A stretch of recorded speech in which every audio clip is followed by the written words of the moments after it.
Okay, I don't have to introduce him too much because he's been on the show many times, and we have 2 shows with Paul Gessing, with the president of the Rio Grande Foundation, a think tank that's supposed to help us improve our lives, improve our economy, improve our situation in the state. That's the plan, if only the politicians in Santa Fe would listen to what we have to say and enact those kinds of things into the state laws of New Mexico. So we try to influence it, and we try to educate the public. So I'm glad to be with you today. Thank you. And actually, I'm trying to, in my notes, actually do give us, what is your motto for the Rio Grande? Liberty, opportunity, prosperity. Thank you for that. And thank you for all you do. You've been on our show before. You're on various radio stations to really give your take about liberty, prosperity, and freedom, and how government can affect that. And sometimes people say no bill is a good bill, or a good bill is a no bill. I mean, sometimes people think, oh, passing all this legislation is great. Well, really, is it? If it impacts our lives, can't we make decisions about how we affect our lives without government putting a law in regulating us? Well, we have a unique position right now in New Mexico history, in the sense that we are in the midst of one of the greatest revenue booms that any state has ever seen. We've had a tremendous growth in the oil and gas industry, predominantly in the Permian Basin, southeast New Mexico. That really came to a head before the 2023 legislative session, where we were told we had a $3.6 billion budget surplus. That's a year-over-year potential increase in the general fund of 42%.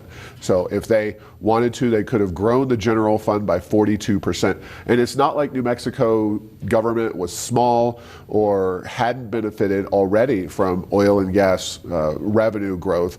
So we had a unique opportunity in the state of New Mexico before this legislative session. It didn't go as I would have hoped, for sure, but it could have been even worse.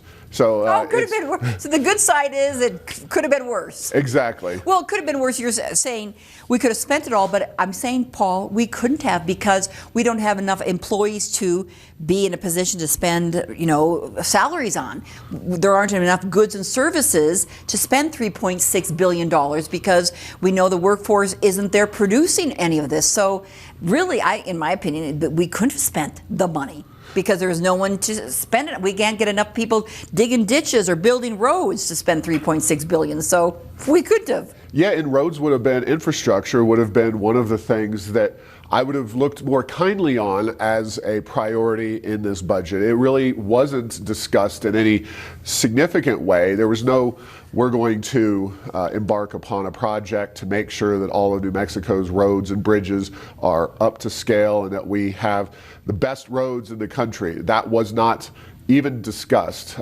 What was discussed was various ideas on tax relief, a lot of spending. About a third of that $3.6 billion was new spending.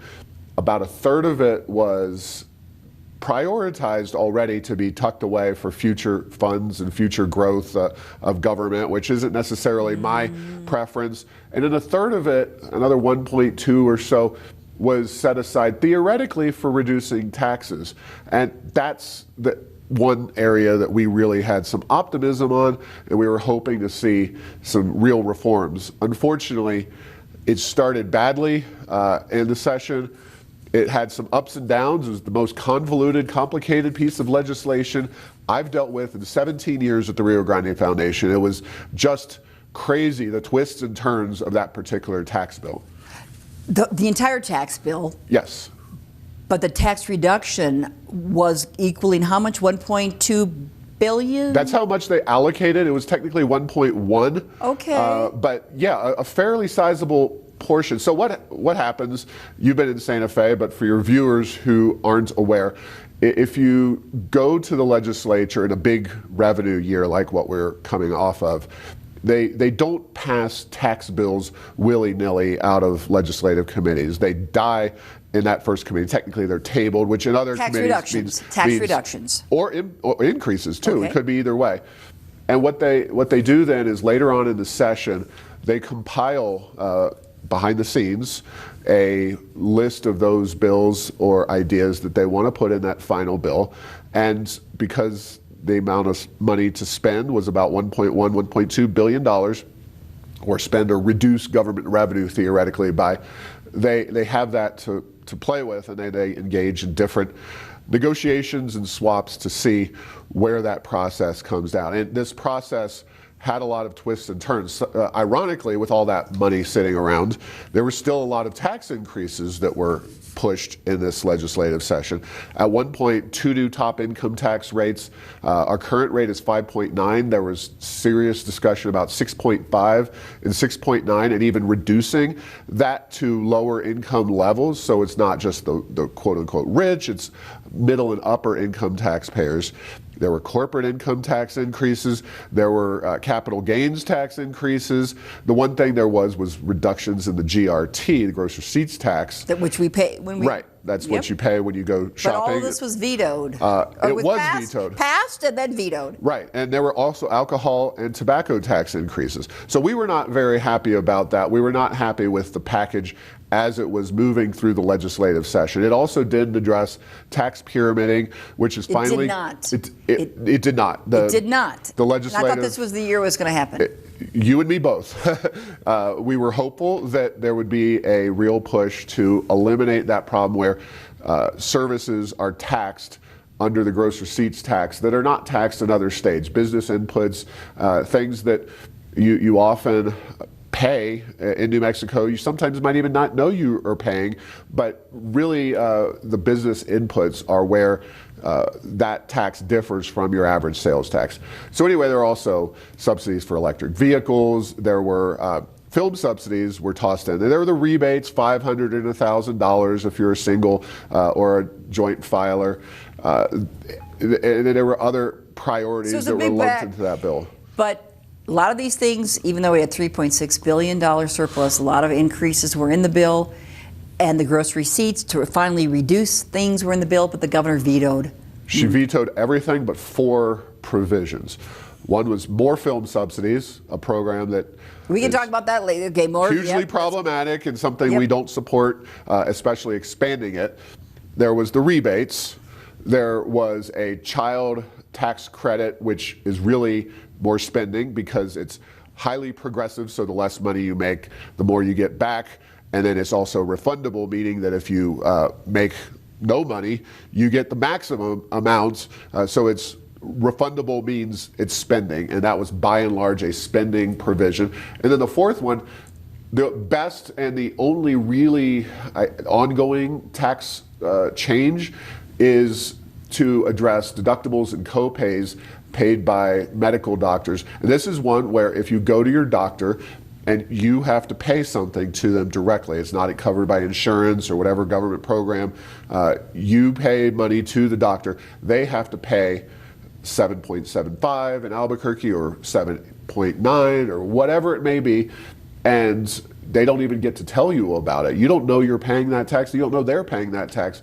Finally, that has been eliminated. So that's the best thing, but that is a real small provision in what could have been a game-changing bill for New Mexico's economy, and really something that could have done great things for us. So for years, decades really, they've talked about tax reform, and they were always afraid, we don't have enough money to do it, because what if we calculate things wrong? And I'm talking about tax reform as we give a lot of credits and deductions to some companies.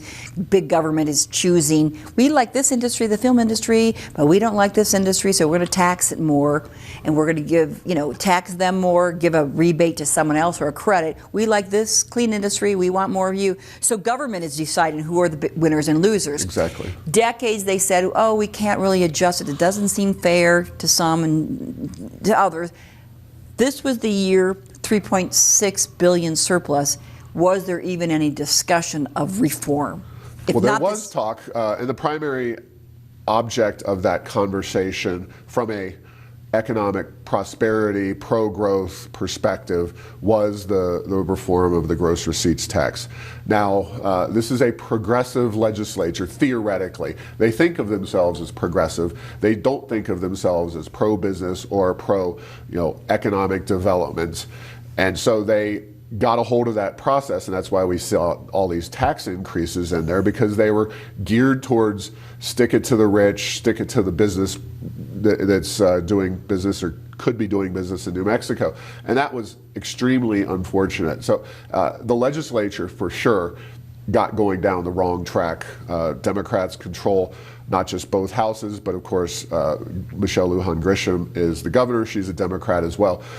So we were very displeased in the philosophical approach the legislature took, which actually had no coherence to it whatsoever, because film subsidies are extremely regressive. You're taking money from average New Mexicans to pay off millionaires and billionaires in the film industry. Let's because I know that's a concern of yours and others. Let's slow it down about the film industry. We've had it; it's been growing here. People say if we didn't give this rebate or we didn't give this big credit, we wouldn't have any industry here. And a lot of other states are competing for the industry.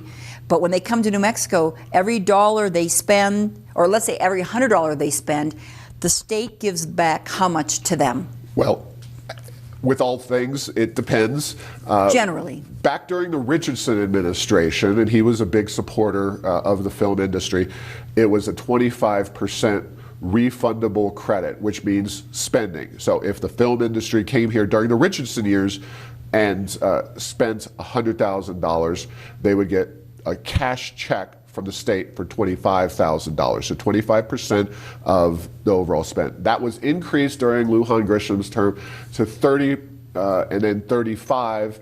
And this session, if you film outside of Albuquerque and Santa Fe, in a studio, you get up to 40% paid back from the taxpayers of the state. So of they Mexico. spend $100,000 in our state producing a TV show or a movie out of Albuquerque, Santa Fe. The state writes them a check for $40,000. $40,000, right. And it's incredible. No other industry. Does another industry have that?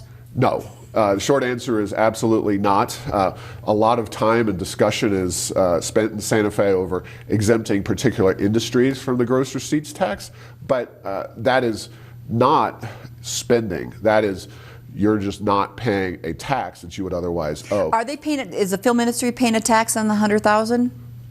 No, they're giving that money back. Yeah, it's 40%, and it's already a tremendously generous, as you say, program. It's a lot of money that we're giving to Hollywood, and I think it's a huge mistake. And the governor, and I'm going to praise and also express concern about the governor's approach, because she claimed in her veto statement that she was concerned about too many permanent spending tax cuts and too much in the way of revenue going out the door, and then she vetoes the entire bill except for film industries being one of those primary things.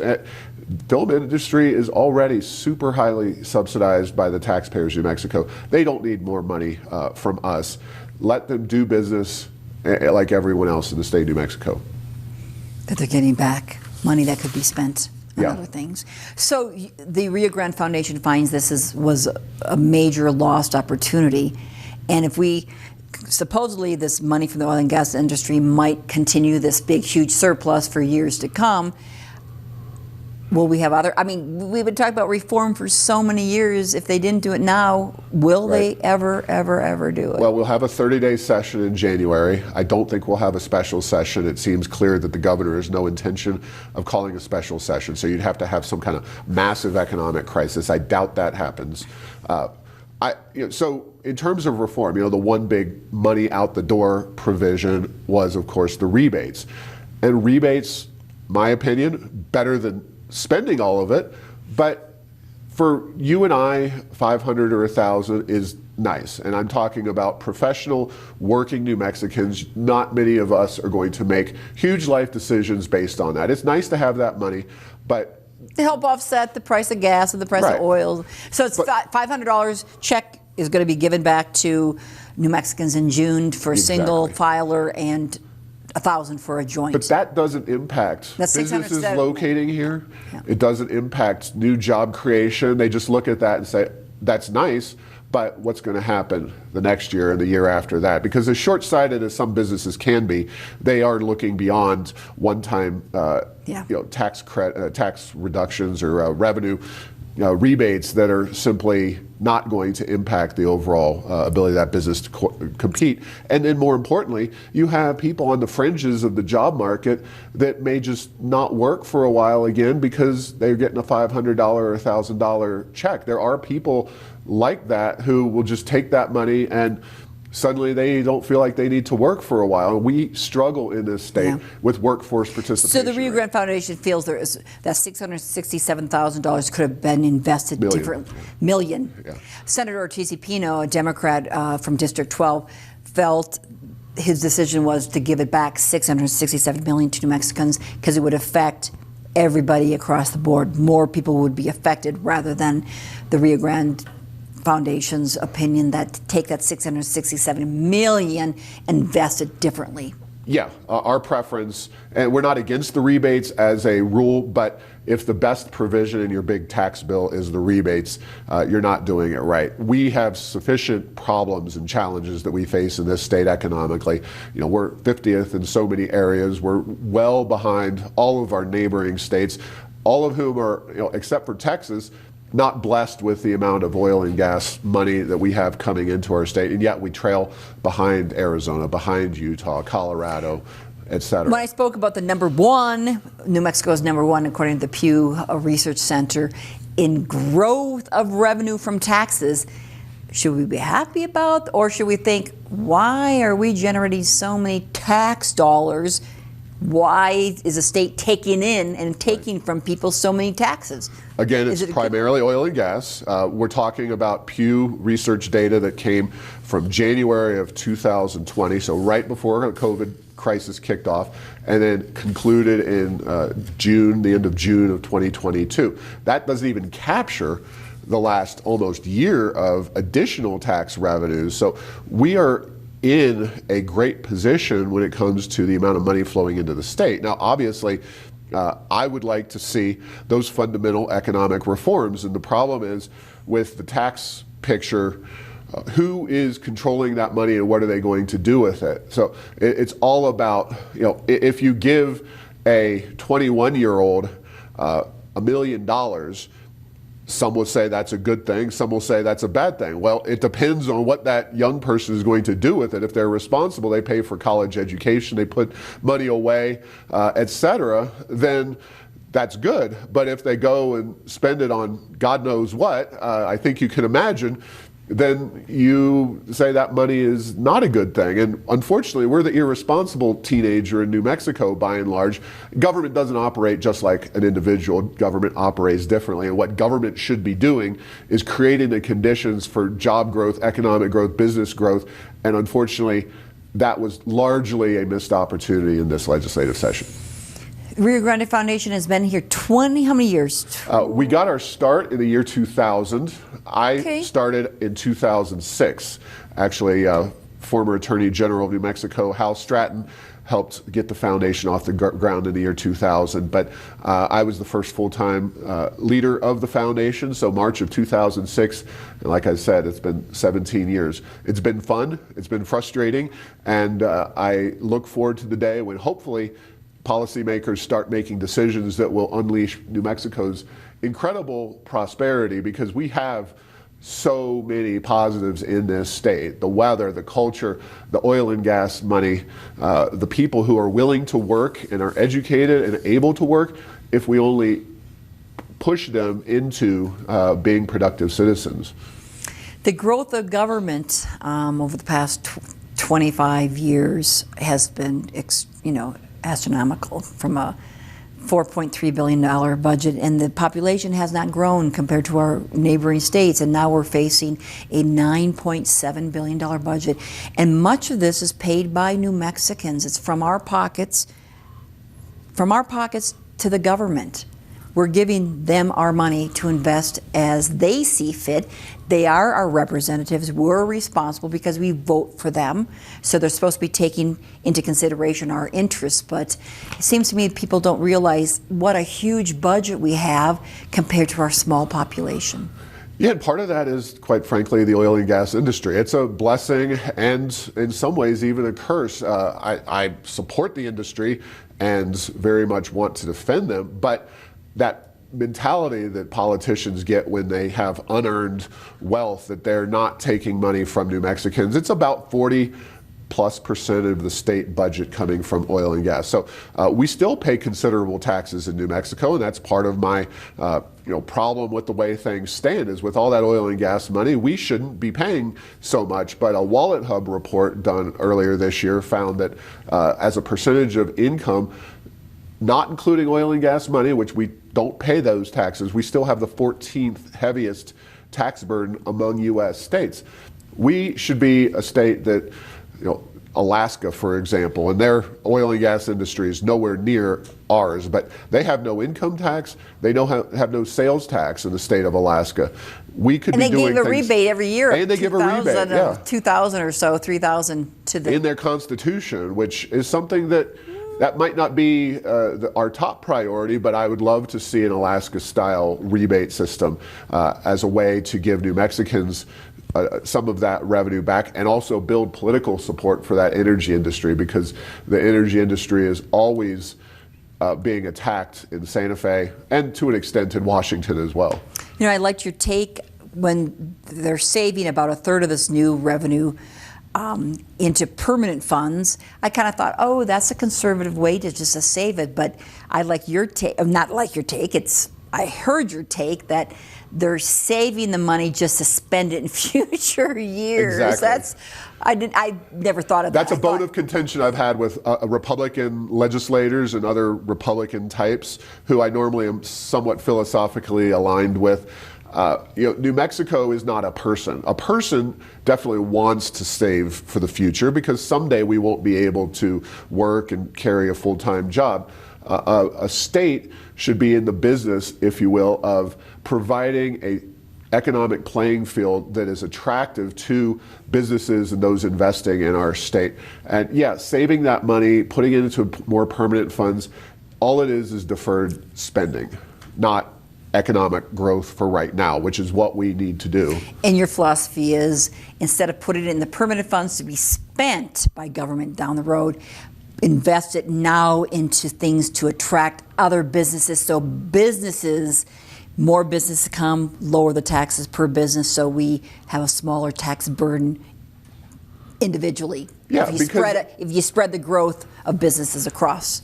According to one of my favorite economists, Julian Simon, the most important natural resource is the human mind. And New Mexico has a lot of brilliant people, but we need to be a hub. We need to be attracting more of those people, especially our young people, which have been leaving the state of New Mexico. Yeah, we have some really smart people at the labs, and there's some great work being done and some spinoffs. So what could we have done with this money to attract young people to stay here? Oh, if I had to set it up, I would say, let's talk about eliminating taxes entirely. Personal income taxes, corporate income taxes. Obviously, gross receipts tax is the first out of the chute, reforming that. And that, according to the fiscal impact reports, is only $100 or so million reduction in revenue. So it's trivial when you're talking about $3.6 billion available. So I would move New Mexico rapidly towards eliminating the personal income tax, eliminating corporate income taxes. And what would that do, Paul Gessing? The fastest growing states in our country are all zero income tax states. Florida, Texas, even Washington state has traditionally been one where Bill Gates and Jeff Bezos, two Albuquerque-tied individuals, have made billions and billions of dollars. Tennessee is another fast-growing state. We have an opportunity. Now, that's getting into the wish list. I would settle for just good economic policy in New Mexico, which we haven't seen for many, many years, since Bill Richardson, quite honestly. Bill Richardson had the same mindset, at least, as I do on some of these policies, where he reduced income taxes, reduced capital gain taxes, and now the legislature's in the process of trying to overturn even Bill Richardson's legacy. Yet another Democrat who they're going. And I'll always say regarding Bill Richardson reducing income tax, it was prior Governor Gary Johnson, who set up everything Very to true. make it available to have it reduced. He couldn't get it through the Democrat legislature. Bill Richardson But he could. set up everything Yep. so there was money to give back or to lower those to those brackets. Yeah, and we need that kind of thinking, both Johnson and Richardson. Maybe not on the spaceport and the rail runner. Those we disagreed with Bill Richardson on, but relative to the modern approach of New Mexico's politicians, our political leaders, they have moved very far to the left on economics.